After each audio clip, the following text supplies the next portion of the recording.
Quem daqui que esteja ouvindo nunca ouviu uma história de alguma pessoa que vai ao médico, aí chega lá, está extremamente nervoso e a pressão está lá nas alturas? Saiba que isso aí tem até nome na medicina. A gente chama disso aí de hipertensão do jaleco branco, ou pode ser efeito do jaleco branco. Não sabe qual é a diferença? Quer saber mais um pouco sobre isso?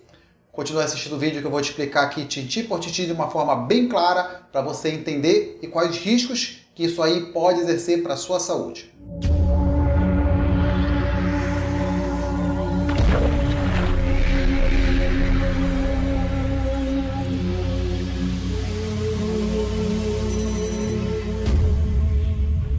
Quem está aqui acostumado com meus vídeos já sabe que eu gosto de começar com uma historinha. Então vamos lá, senta que lá vem a história. Senta que lá vem a história.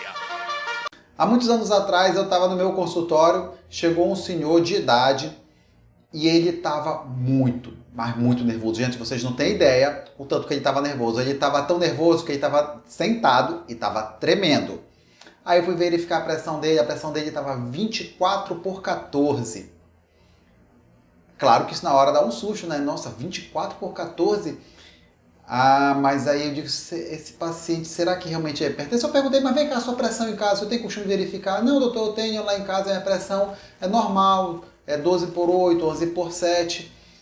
E aí eu vi que ele estava demais nervoso. Não, peraí.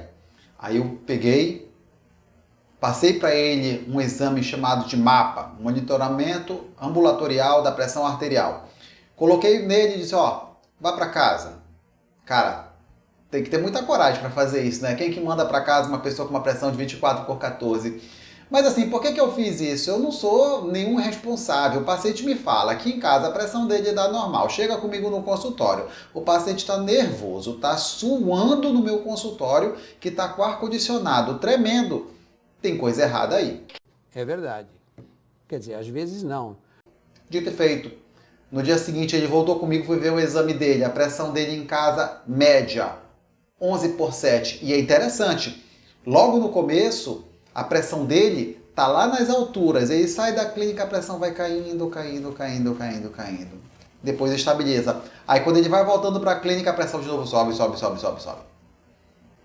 Isso aí é típico da hipertensão do jaleco branco. Agora nós temos que fazer uma diferença. O que é hipertensão do jaleco branco e efeito do jaleco branco ou do avental branco? Gente, eu vou falar aqui hipertensão do jaleco branco, que foi que eu fiquei acostumado. A diretriz brasileira de cardiologia coloca a hipertensão do avental branco, mas eu não vou falar não. Vou falar a hipertensão mesmo do jaleco, eu gosto de chamar de jaleco branco. Então quando é que a gente vai suspeitar da hipertensão do jaleco branco? A gente vai suspeitar justamente nessas situações. Pacientes chegam com a gente com uma história de que a pressão em casa é normal e que a pressão no consultório a gente vai verificar está alta. Ou aquele paciente que já tem uma história de ansiedade, durante a consulta a gente já percebe que tem uma ansiedade maior, né, que nem foi o caso do paciente que eu acabei de contar para vocês. Então, nesses casos, a gente vai suspeitar de hipertensão do jaleco branco. E como é que a gente confirma? Confirma não vai ter jeito não, a gente vai ter que precisar de exame. E aí nós temos duas opções, nós temos a MAPA, que eu já falei para vocês, e nós temos a MRPA, que é o monitoramento residencial da pressão arterial. Semelhante à MAPA, só que nesse caso a pessoa normalmente fica com o aparelho de pressão durante os 5 dias, verificando em horários pré-determinados. Não fica 5 dias direto não, tá? A pessoa coloca lá de manhã o aparelho no braço, aí quando for no final da tarde, coloca de novo. O importante é que vai lá dar o diagnóstico se a pessoa tem ou não o efeito do jaleco branco, e a gente considera que tem esse efeito do jaleco branco, segundo a nossa última diretriz de hipertensão arterial, que saiu no final de 2020, quando a pressão sistólica ela fica maior do que 15, a sistólica é aquela maior, tá? Como se fosse o 12. O 12 aumenta 15 pontos, que na verdade para a gente não é 12, tá? Nós médicos a gente fala, para nós médicos nós falamos, desculpa, ixi, que horror. Não, você é burro, cara, que loucura. Como você é burro. Que coisa absurda. Isso aí que você disse é tudo burrice. Mas vamos lá, mas nós médicos nós chamamos de 120. Então, se a pessoa está 120 na MAPA e no consultório ela passa de 135, quer dizer, aumentou 15 pontos, ela é considerada isso aí um efeito do jaleco branco. E na diastólica, quando tem um aumento de 9 pontos. Então, Se ele está com uma pressão 80 e chega a 90, aí realmente está confirmado o diagnóstico de hipertensão do jaleco branco. Uma coisa importante vocês saberem é o seguinte, que o efeito do jaleco branco, ele não muda o diagnóstico. Quem é normotenso e tem o efeito do jaleco branco, continua sendo normotenso. E existe o hipertenso controlado, né? Ou mesmo aquele que esteja com a pressão totalmente descompensada e que também tem o efeito do jaleco branco. Então a pessoa que tem 12/8, a pressão sobe na hora da consulta, isso é efeito do jaleco branco. Aquele paciente que tem uma pressão que, em média na mapa, fica lá dando, vamos lá, 150 por 90, e aí na hora do consultório ele chega na consulta com uma pressão de 200 por 100, esse é o efeito do jaleco branco. Então tanto pode acontecer com pessoas, vamos dizer, sem hipertensão, com pessoas que têm hipertensão. E isso não é tão infrequente, tá? Por sinal, é bem mais frequente do que muita gente imagina. A estatística mostra que, em média, tá? 20% dos pacientes que chegam no consultório com a pressão alta, na verdade, estão com o efeito do jaleco branco, ou hipertensão do jaleco branco. Então, de cada 5, 1 não é hipertenso. Então, se você chegar na hora do consultório e sua pressão estiver lá em cima, não é para você se assustar. E isso, gente, é muito importante, sabe por quê? Lá vai outra história. Senta que lá vem a história. Já chegou comigo um paciente que veio com a seguinte história: doutor, eu estava com muita dor de cabeça, eu fui para o pronto-socorro, quando eu cheguei lá no pronto-socorro, minha pressão estava dando 20/10. E aí me deram um monte de remédio. Só de remédio da pressão me deram mais de 3 remédios. Aí me deram um remédio para eu dormir, foi quando minha pressão baixou. Esse paciente aí é típico da história, né, do efeito do jaleco branco. O que acontece? Ele foi para o socorro porque ele estava com dor na cabeça. Antes de mais nada, qualquer dor faz a pressão subir. Então, ele já chegou lá com a pressão alta devido à dor de cabeça. Aí, dentro de um pronto-socorro, vendo o médico, aquela muvuca dentro do hospital, medo de Covid, a pressão dele foi lá para as alturas. Aí chega comigo no consultório, não, vamos fazer agora um negócio diferente. Já chegaram, passaram logo para ele remédio, olha, o senhor vai ficar tomando essa losartana aqui de 12 em 12 horas. Quando ele chegou comigo, não vai tomar nada de losartana não. Bora fazer o seguinte, o senhor vai tomar esse remédio aqui para ansiedade, um remédio tarja preta. Ai, doutor, mas é tarja preta, né? Perigoso, ele vicia. Não, eu quero que o senhor tome aqui 2 dias, eu quero que o senhor tome na véspera e no dia do seu exame. Aí o senhor vai fazer o exame e o senhor volta comigo. O que eu queria? Eu queria tirar a ansiedade da jogada. E aí, quando ele veio comigo, só veio confirmar que realmente ele não é hipertenso. O que acontece é que a dor na cabeça dele fez a pressão subir, e aí juntou com o nervosismo, a pressão dele foi mais alta ainda.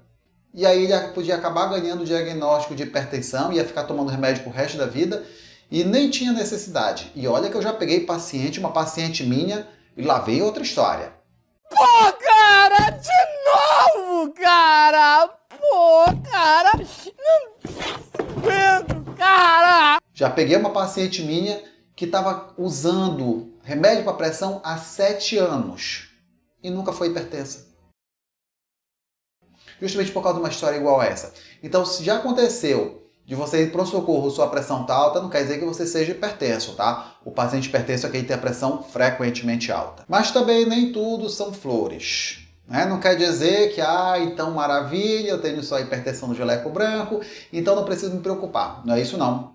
As pessoas que têm a hipertensão do jaleco branco, elas têm um risco intermediário. O que quer dizer isso? Ela não tem um risco tão alto como aquele paciente que já ganhou o diagnóstico de hipertensão e ele nem tem um risco baixo da pessoa que é o normotenso. Ele fica ali no risco intermediário. E tem estudos mostrando que pessoas que têm o diagnóstico de hipertensão do jaleco branco, eles têm um risco aumentado para desenvolver diabetes, hipertensão e aumento do tamanho do coração. Aí vem a sua pergunta, tá, doutor, mas por que isso aí acontece? Nós somos lá descendentes dos homens das cavernas, então nós temos que ter um corpo adaptado para o estresse, né? O homem das cavernas, ele tinha que correr atrás da comida e tinha que fugir do predador. Então, o corpo dele tinha que ser preparado para o estresse. Hoje não, hoje nós estamos no topo da cadeia alimentar, é mais fácil, né? A gente pega só o nosso celular e já chega a comida na nossa casa. Antigamente não, tinha que sair, tinha que caçar, tinha que correr atrás da comida mesmo para valer. Hoje em dia a gente corre atrás da comida de uma forma diferente. Então, na hora que o nosso corpo ele recebe o estresse, ele aumenta a liberação de adrenalina, a gente chama de uma descarga adrenérgica. Entra muita adrenalina, ela entra com força no seu coração, aí o coração acelera, bate com força, bate rápido, as artérias contraem e com isso sobe a pressão. Só que assim, acabou o efeito da adrenalina, volta ao normal. O problema é que isso de forma crônica pode sim aumentar o seu risco.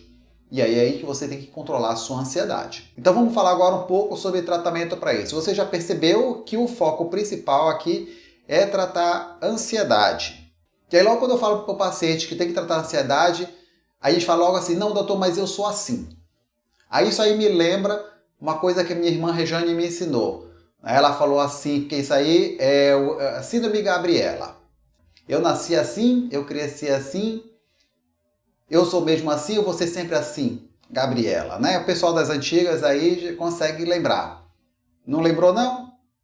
Então olha aí. Eu nasci assim, eu cresci assim, eu sou mesmo assim, você sempre assim, Gabriela. Então, se você tem ansiedade, já fiz um vídeo falando sobre hipertensão e ansiedade. Quem tiver interesse, eu vou deixar aqui no card, clica aqui que fala lá sobre hipertensão e ansiedade. Isso, inclusive, a ansiedade é um dos fatores mesmo que leva à hipertensão, o estresse aumenta o risco e pode fazer você virar hipertenso por conta disso. Então, por mais que você hoje não seja hipertenso, seja só uma hipertensão do jaleco branco, mas você pode virar o hipertenso só por conta da sua ansiedade. Então, como é que a gente faz o tratamento dessa sua ansiedade? Aí existem diversas formas, cada um vai se adaptar melhor para você, não existe a fórmula mágica. Então você pode procurar um psicólogo, né, para lhe ajudar. A gente tem técnicas lá junto com você que pode desenvolver para lhe ajudar nessa parte da ansiedade. Você pode pegar livros de autoajuda, né, também tem muita gente que se dá muito bem com o livro de autoajuda, aumentar, né, ali fazer uma elevação da sua autoestima, isso aí lhe dá mais segurança. Você pode conversar com os amigos, parentes sobre o importante, a religião é mega importante. Então vamos lá, eu sou cristão, então imagine a seguinte situação, eu estou lhe passando uma receita, aí vem quem acredita em Jesus Cristo, que eu acho que a maioria do povo brasileiro acredita em Jesus Cristo passa para você uma outra receita, você tem que seguir a minha receita ou a receita de Jesus? É óbvio que tem que seguir a receita de Jesus, né? O médico dos médicos. Pois é, só que ele já passou para você a receita. É você que não quer seguir. Tá aí na tela, né? Bem-aventurados os mansos, porque eles herdarão a terra. Os mansos. Então, seja manso, seja calmo. Porque se você não tiver isso, você vai adoecer. Receita de Jesus Cristo. Eu espero que você agora finalmente consiga entender sobre a hipertensão do jaleco branco ou o efeito do jaleco branco. Agora você já sabe qual é a diferença. Se esse vídeo lhe ajudou, por favor, compartilhe. Isso me ajuda muito o canal, né? Então curta aí. Quanto mais você curtir, comentar, compartilhar, se inscrever no canal, isso me dá uma ajuda. Então se eu conseguir lhe ajudar você de alguma forma, eu peço encarecidamente, dá uma ajuda também aqui para o canal. Tá bom? Um forte abraço, fique com Deus, que abençoe você e sua família com muita saúde.